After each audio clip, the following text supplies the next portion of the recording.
The Sapphire Ship. The sea had always whispered to Elian, but never like this. As a child, he had listened to the hush of the tide against the shore, the murmuring of waves curling over the rocks of White Harbour. And in those sounds, he had thought he heard words, not the common speech of men, nor the guttural calls of gulls, but something older, deeper. A language woven into the fabric of the ocean itself. Yet years passed, and childhood fancies faded like foam upon the breakers. He became a sailor, like his father before him, his life measured by the rise and fall of the tides, by the weight of cargo in the hold, and the salt that crusted his skin. It was the storm that changed everything. They had set sail from Valmouth under a clear sky, the sun gleaming upon the waves, but the sea was a fickle mistress, and by dusk the winds had turned. Dark clouds massed on the horizon, roiling and thick, swallowing the last of the light. Elian had seen storms before. He had braved their wrath, steered through their fury, but this was different. The wind carried no scent of rain, only the biting chill of something unnatural. The sky churned with unnatural speed, streaked with veins of silver lightning that did not strike, but instead flickered like restless spirits. The water beneath the ship deepened to a blackness more profound than any midnight ocean. And when the first wave struck, it was not with the chaotic force of nature, but with the precision of a hand gripping the hull. Shouts rang across the deck as men fought to hold the rigging, their voices barely audible over the deafening roar of wind and wave. Elian stood at the helm, his hands white-knuckled on the wheel, guiding the ship as best he could. The lanterns had gone dark, the air itself thick, with something that hummed just beyond hearing. Then came the voice. "Captain of the restless heart, the tide has chosen you." It was neither shouted nor whispered, yet it filled the air, reverberating through his bones like the deep toll of a bell submerged beneath the sea. Elian turned sharply, his pulse a drumbeat against his ribs. But the crew did not react. They were shouting still, fighting against the storm, oblivious. Yet the voice came again, curling around him like mist. "You have been called. The sea has waited long enough." Then a bolt of lightning split the heavens, brighter than the sun, so brilliant it left an afterimage burned into his sight. And in that flash, beyond the chaos, beyond the foam and fury of the storm, he saw it. A ship. It loomed on the horizon, untouched by wind or wave, its sails unfurled yet utterly still. Its hull was not wood, but sapphire, a gleaming monolith of blue light, translucent and solid all at once. It seemed less a vessel than a vision, something conjured from the depths of a dream. The sight of it filled him with something both wondrous and terrible, a longing he could not name, and a fear he did not understand. And then, darkness. When Elian opened his eyes, the storm was gone. The howling wind, the lashing rain, the desperate cries of his men vanished. Silence pressed against his ears, thick and suffocating. The deck beneath him was smooth, cold and shining with an eerie luminescence. He was not on his ship. He sat up slowly, his breath unsteady, his hands pressing against the polished surface beneath him. It was like no material he had ever touched, cool as stone, yet yielding like water, as if the ship itself pulsed with some unknowable life. The air was still, filled with the scent of salt, and something fainter, something strange and forgotten, like the breath of an old world lost beneath the waves. A figure stood at the bow, silhouetted against a sea that had no horizon. Cloaked in deep grey, its hood drawn low, the figure was neither tall nor short, neither broad nor slight. Elian could not tell if it was man or woman, young or old. It simply was, as if it had always been there, waiting. The Sapphire Ship has chosen its captain, the figure intoned, its voice neither warm nor cold, but vast, as if it carried the weight of tides untold. You are bound to the endless sea of dreams. Elian stared, his thoughts sluggish, his body still reeling from the impossible shift between worlds. His mind clung to reason, to logic, but they were slipping through his grasp like water through cupped hands. He forced himself to his feet, his legs unsteady beneath him, and when he spoke, his voice was hoarse. "What is this? Where am I?" The figure turned, though its face remained hidden beneath the hood. "You are aboard the vessel of the boundless. You have been chosen." "Chosen for what?" The figure tilted its head ever so slightly, as though considering him. "To sail the waters that lie beyond waking, to chart the tides of dream and memory, to seek the unseen horizon." Elian's pulse thrummed, his mind racing through the words, through the implications that lay beneath them. The ship, the storm, the voice in the wind. The sea had chosen him. He turned his gaze outward, beyond the sapphire deck, beyond the silent figure, and looked upon the ocean that stretched to infinity. It was not like any sea he had known. The water shimmered, shifting with a slow, endless undulation, as though it were less liquid and more living glass. It reflected the sky above, but there was no sun, no moon, only a vast expanse of luminous mist, swirling in soft shades of silver and blue. The figure stepped aside, leaving nothing between Elian and the ship's wheel. It was carved from the same sapphire as the hull, faceted and gleaming, waiting.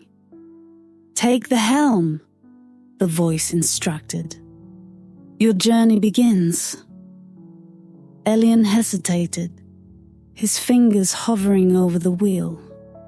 A lifetime of instinct told him to turn away, to seek another path.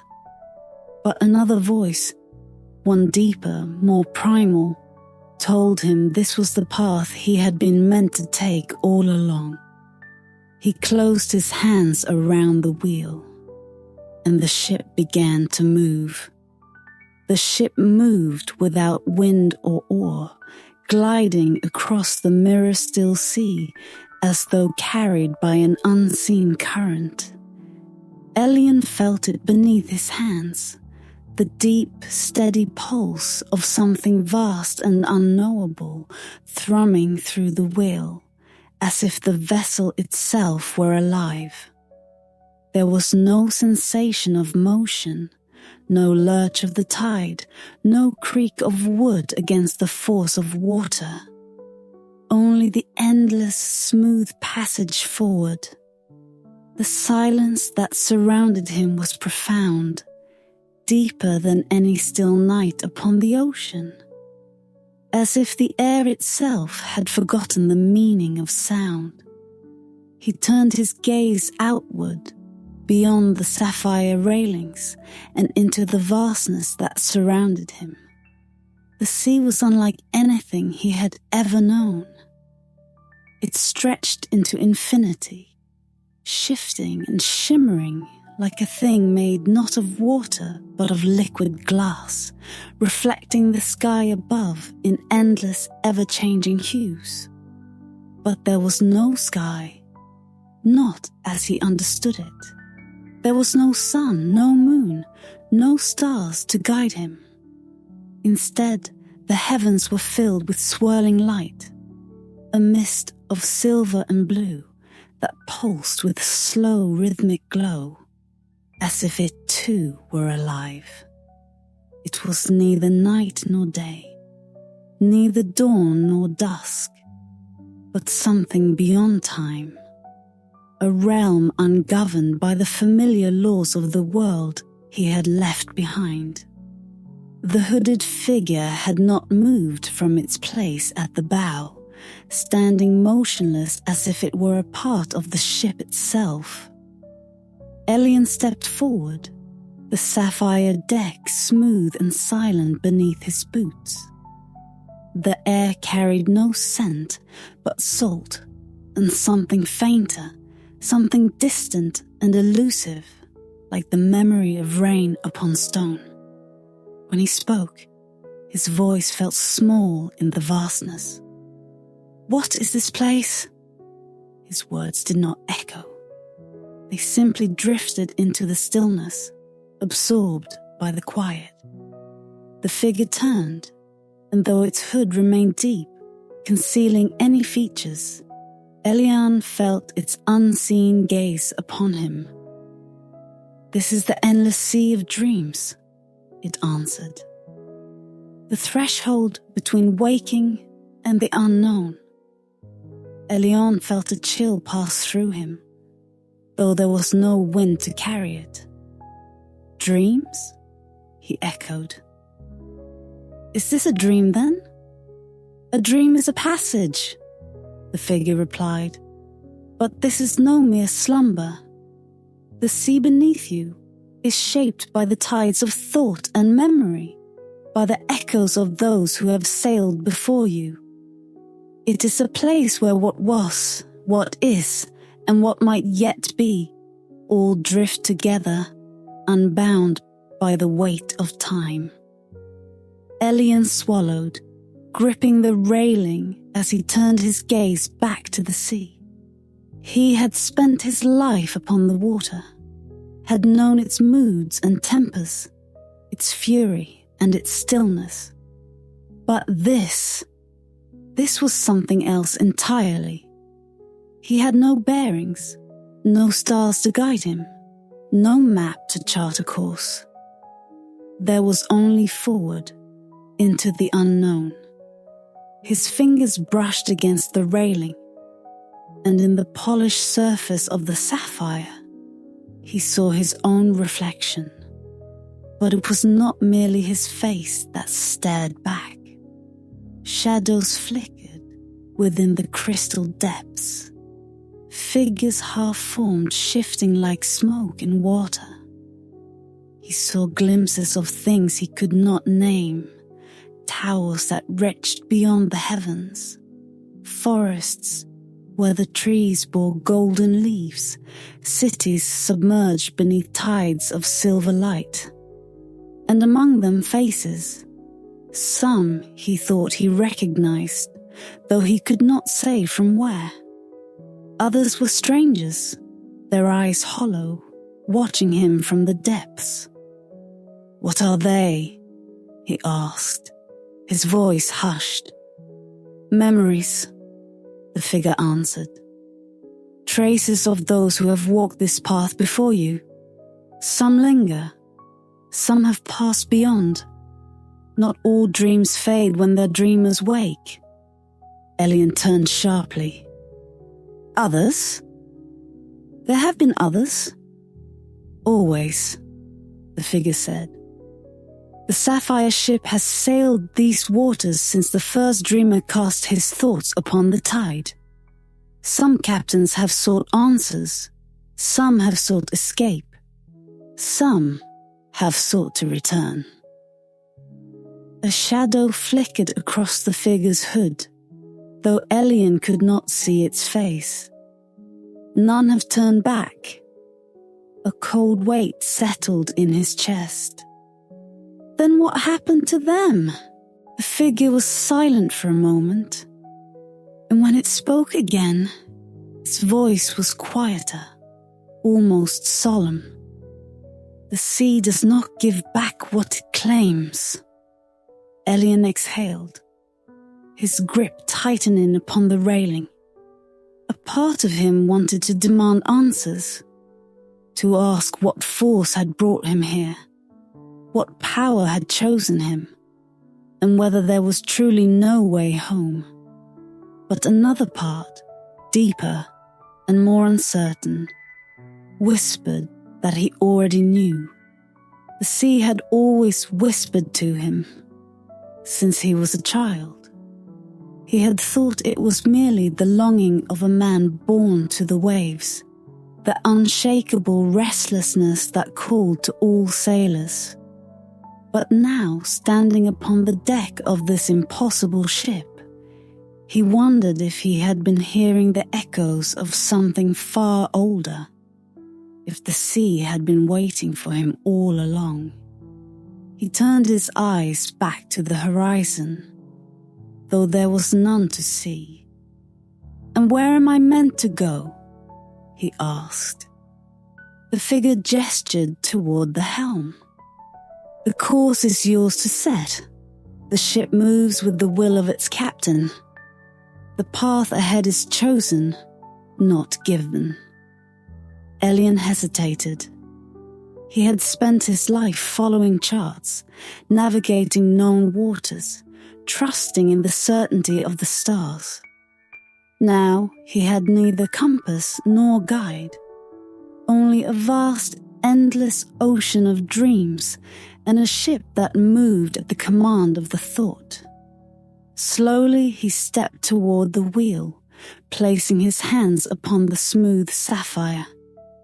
It thrummed beneath his touch, pulsing with a rhythm that was neither his own nor entirely foreign. He closed his eyes, breathing deep, and for the first time, he let himself listen. Not with ears, but with something deeper, something instinctive. The sea whispered. It was not words, not as he understood them, but something older, something deeper. A current beneath the surface of thought, a pull in a direction that had no name. Elian exhaled, and with slow, deliberate motion, he turned the wheel. The Sapphire Ship moved, and the journey began. The Sapphire Ship glided through the infinite expanse, its hull carving a silent path across the glass-like sea. The vessel moved, not by the will of wind nor the pull of tide, but by something deeper, something unseen. Elian stood at the helm, his hands firm upon the wheel. Yet he was no true navigator here. The sea did not obey the laws he had once known. It was shaped not by nature, but by thought, by the echoes of dreams long past, by the silent call of those who had sailed before him, and by the whispers of something waiting beyond sight. Time had lost its meaning. There was no sun to chart the passing hours, no stars to map his course. The sky above was a shifting veil of luminous mist, swirling in slow, hypnotic patterns of silver and blue. It did not brighten nor darken, offering no hint of dawn or dusk. The only certainty was forward, into the unknown, into the vast and endless sea where dreams drifted like phantoms upon the tide. The waters were alive with memory. As the ship passed, visions flickered across the surface like reflections upon still water, brief, ephemeral glimpses of lives never lived, of moments half-formed and half-forgotten. Elian saw towering spires rising from oceans of clouds, their foundations built upon nothing but mist. He saw vast deserts of shifting color, where shadows moved without bodies to cast them. He saw forests that stretched beyond sight. Their trees formed not of wood, but of glimmering crystal that sang with the wind. And beyond them, things more elusive still, fragments of dreams untethered from their dreamers, drifting aimlessly through the tide. Some visions were beautiful, others were not. At times, the sea darkened, its surface twisting into storms of restless energy.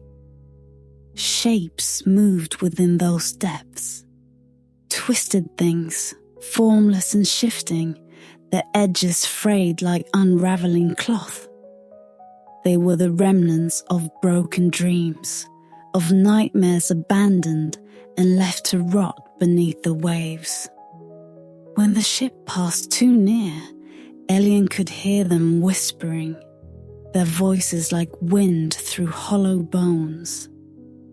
The words were never clear, yet they filled the air with a sense of unease, a wrongness that made the very air feel heavier.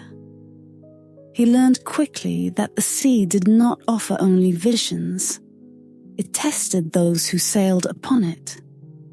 One night, or what passed for it, he awoke to find the deck wreathed in mist, a thick and clinging fog that dulled the sapphire glow beneath his feet. He rose, his breath steady, but his muscles tensed, for something was different. The ship was still moving, but the wheel no longer obeyed his touch. It was as though some other force had taken hold. From the fog, voices drifted. They were soft at first, distant murmurs carried upon the still air. But as Elian turned, they grew clearer, rising like echoes through the mist. He recognized them, not by sound, but by something deeper, something instinctive. His father's voice, calling orders upon the deck of a ship long since broken upon the reefs. His mother's laughter, drifting like wind through the halls of a home he had not seen in years.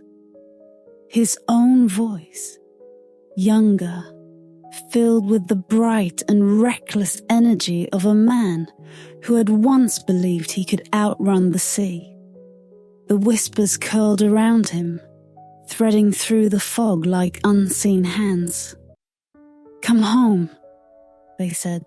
"Turn back. You have wandered too far."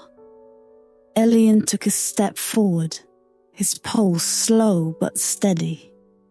The voices did not frighten him, yet they pulled at something deep within him, something that had been silent for too long. He saw shadows forming in the mist, figures half-shaped, waiting. He could not see their faces, but he knew them. He hesitated. The ship did not. The sapphire vessel pressed forward, parting the mist as though it were no more than a memory itself. The voices faded, lost to the sea behind him, and the fog unraveled, retreating into the endless horizon. The ship had chosen its course. Elian exhaled, his grip tightening upon the railing. He did not look back. The journey continued. With time, or its absence, he came to understand the nature of the sea. It was neither cruel nor kind. It did not guide nor hinder. It merely existed, a vast and endless tide of thought and memory, shaped by those who drifted upon it. It was not a place meant to be understood, for understanding implied limits, and this sea had none. But there were patterns. Certain waters were clearer than others, their reflections more defined. These were places where dreams still held shape, where the echoes of their dreamers had not yet faded. They formed islands upon the tide, not of land, but of thought, fixed points within the drifting expanse. Elian learned to recognize them by the way the air changed, by the way the ship's pulse slowed as if in reverence. He saw cities formed from the dreams of kings long dead, their streets paved with starlight, their towers rising into nothingness. He saw fields that stretched into eternity, untouched by time, where forgotten gods slumbered beneath the roots of trees that had never known the weight of a mortal step. Yet for all their beauty, these places were empty. No voices called from within their walls. No footsteps echoed through their streets. They were the remnants of dreams unclaimed, waiting for dreamers who would never return. And still the ship moved forward. It was only when he looked into the water one night and saw a shadow following beneath the surface that he understood. He was not alone. It was not the figure at the bow, nor any ghost of dream or memory. This presence was different. It did not drift like the others, nor flicker like a passing thought. It was something solid, something deliberate. It moved as he moved, lingering just beyond clarity, its form blurred and shifting, always watching. Elian did not call out. He did not turn away. He only watched as the shadow moved beneath the water, waiting, watching. He knew then that something had begun to follow him, and whatever it was waiting for him to make a choice. The Sapphire Ship drifted onward, the endless sea of dreams stretching before it like a boundless horizon, shifting and reshaping with every breath. Time had unraveled into something unmeasurable. Whether days had passed or only moments, Elian could no longer say. The sea revealed what it wished, sometimes beautiful, sometimes monstrous, and always the shadow beneath the water followed. The presence was patient. It never rose, never spoke. It merely lingered, matching the ship's pace. A shifting spectre below the surface, blurred and indistinct, waiting. Elian had ceased to fear it, though he did not trust it either. It was something that belonged to this place, just as he now did. A watcher, a reminder. Then the mists thickened, not the ephemeral wisps that often curled over the water, but a dense veil that swallowed the world into quiet obscurity. The sea darkened to an ink-like black, and a hush settled over the ship. The air itself seemed to grow heavier, thick with something unspoken. And then, through the shroud of mist, they emerged. The ghost isles. They did not rise from the water as islands should, with rocky cliffs or rolling shores, but rather they wove themselves out of the mist, forming as though they had always been there, waiting to be seen. Towering spires of pale stone loomed in the distance, their edges blurred as if they did not fully belong to the world. Bridges of silvered glass arched over silent canals where the water reflected nothing at all. The city that stretched before him was vast, yet hollow, filled with structures too perfect, too still, as if shaped not by hands, but by memory alone. The ship slowed, drifting to a stop at the edge of the mist-laden harbour. The silence was absolute. No waves lapped against the sapphire hull. No echo stirred through the empty streets. There was no scent of salt or decay, only the faintest trace of something distant, something like old parchment and faded light. Elian descended from the ship, his boots touching the ground with an eerie weightlessness. The streets were smooth, paved with stone that seemed untouched by time. He walked forward, his steps muted, his breath steady. There was no wind, yet the air moved in a way he could not see. It carried whispers, not words, but the echoes of them, half-formed and unfinished, the remnants of voices that had once filled these streets. Then, movement. From the fog-wrapped archways they emerged. Not men, not entirely. They were tall and draped in flowing robes of silver and deep indigo, their forms elongated and insubstantial, as if the light did not fully recognize them. Their faces were veiled, hidden behind masks of polished ivory, expressionless save for the hollow depths of their eyes. Dark, fathomless, reflecting nothing. They were neither threatening nor welcoming, merely present, as though they had always been waiting. Elian did not reach for a weapon. There was no need. These were not beings of violence. They were something else, something older. One of them stepped forward, the motion smooth as water gliding over stone. When it spoke, the voice did not come from within its form, but rather from the air itself, as though the words had been waiting to be spoken long before they ever reached Elian's ears. "You have come to the threshold of memory, captain of the Sapphire Ship." Elian straightened, his gaze unwavering. "Who are you?" The figure inclined its head, the mask catching the pale light. "We are the Starborn. We have walked this shore since the first dreamer set foot upon these waters.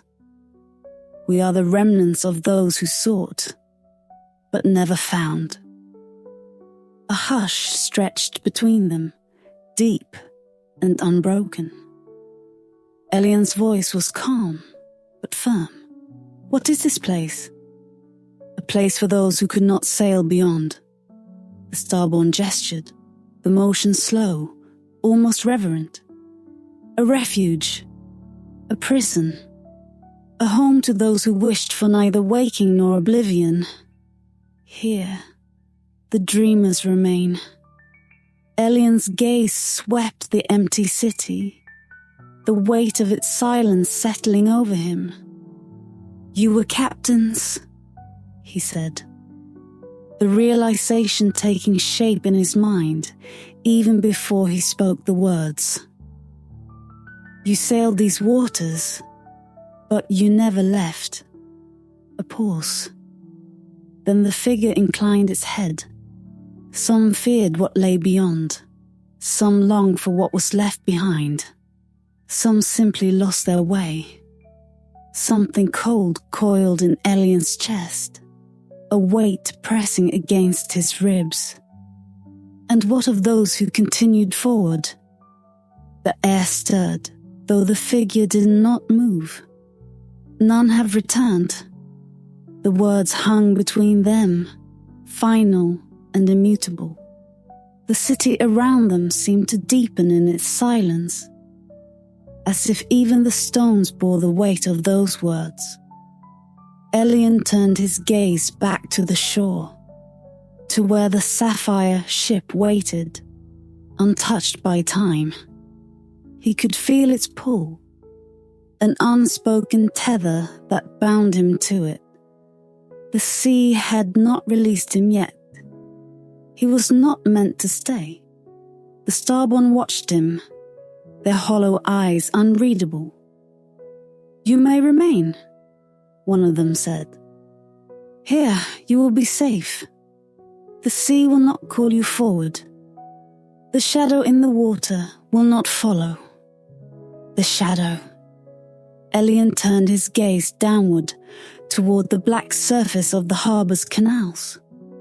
The water reflected nothing, yet he knew somewhere below. The presence was waiting, unseen but always there. A choice. To stay. To linger in the safety of the ghost isles. To let the journey end without ever seeing what lay beyond. Or to step back onto the ship, to take the helm, and to sail into the unknown, where no dreamer had ever returned. Elian exhaled, his fingers curling at his sides. The answer had already settled in his bones. He had always known. He turned from the starborn, from the city of whispers and empty streets, and stepped onto the Sapphire Ship once more. As his hands closed around the wheel, the sea stirred beneath him. The mist unraveled. The ship moved. And behind him, from the depths of the black water, the shadows stirred. The journey was not yet done. The Sapphire Ship moved, gliding away from the ghost isles with a silent finality. The mist unraveled behind it, dissolving into the endless sea as though it had never been. The city of the starborn vanished from sight, swallowed by the weight of unspoken history. And still, the shadow beneath the water followed. Elian didn't look back. His hands were steady upon the wheel, his breath even, his mind sharp with the clarity of purpose. The sea stretched before him, vast and unknowable, yet there was no longer hesitation in his heart. He had come too far to turn away. The sky above churned, the slow dance of luminous mist shifting into something different, something deeper. The silver blue light darkened, streaked with deep purples and smouldering golds, as though the very heavens were unraveling into dusk. The sea reflected the change. The once glass-like surface now rippling with unseen currents, stirred by something beyond sight. Then the whisper came. Not from the wind, nor from the starborn, not even from the sea. It came from within. "You have come to the edge." The voice was his own. Elian's grip tightened, though he did not falter. He had felt the presence for some time now, watching, waiting, lingering just beyond the surface of understanding. The shadow had followed him through the endless waters, through the shifting dreams and silent shores. Now It was no longer beneath the sea. It was here, with him. He turned. Standing at the bow was a figure clad in the same deep grey as the hooded being he had met upon first waking on the ship. But this one did not wear a hood.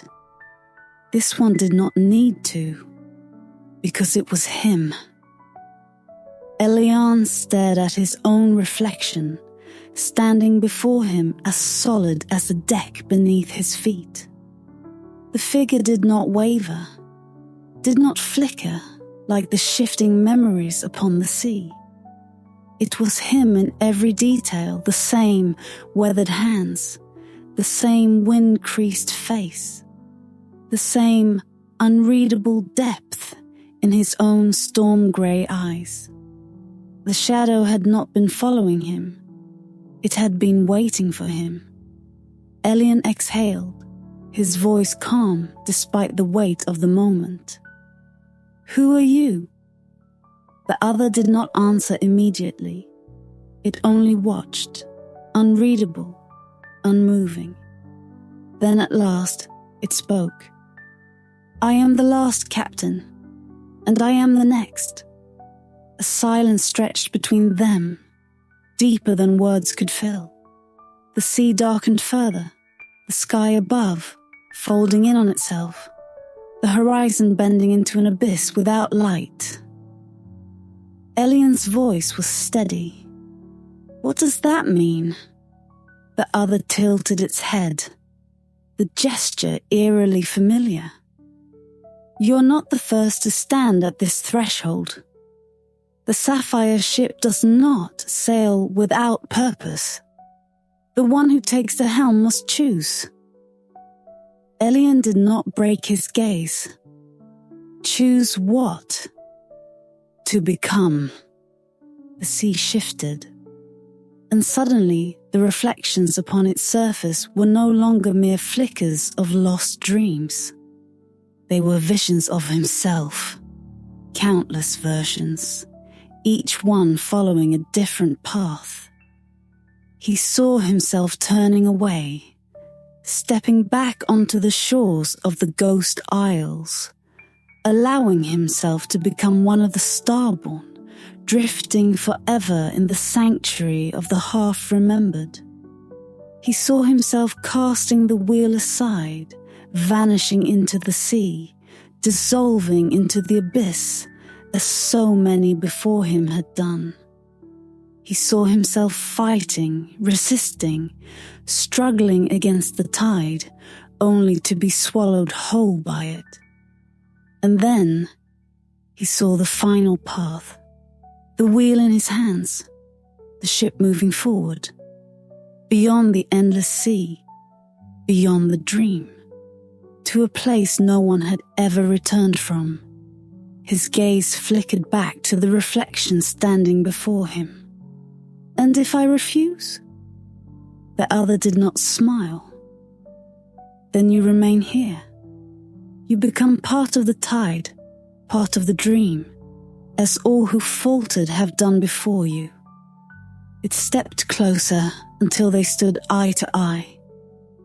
The sea does not take. It only offers. The choice is yours.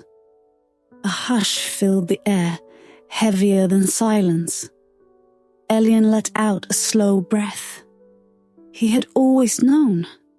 From the moment he had first seen the Sapphire Ship upon the storm-ridden horizon, from the moment he had felt the pull of the sea whispering in his bones, the choice had never been forced upon him. It had been waiting. His fingers curled tighter around the wheel. The sea shuddered. The sky split open. The Sapphire Ship surged forward. The shadow did not resist. It did not fight. It simply watched, as though it had known this answer all along. And then, as the ship crossed the threshold of the dream, it dissolved, fading into mist, becoming nothing. Elian did not look back. For the first time, the sea before him had a horizon, and beyond it, something waited.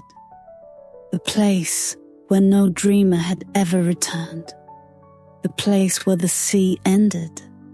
The place where the waking dream of eternity began. And with steady hands, Elian sailed into it, sailed into it, sailed into it, sailed into it, sailed into it, sailed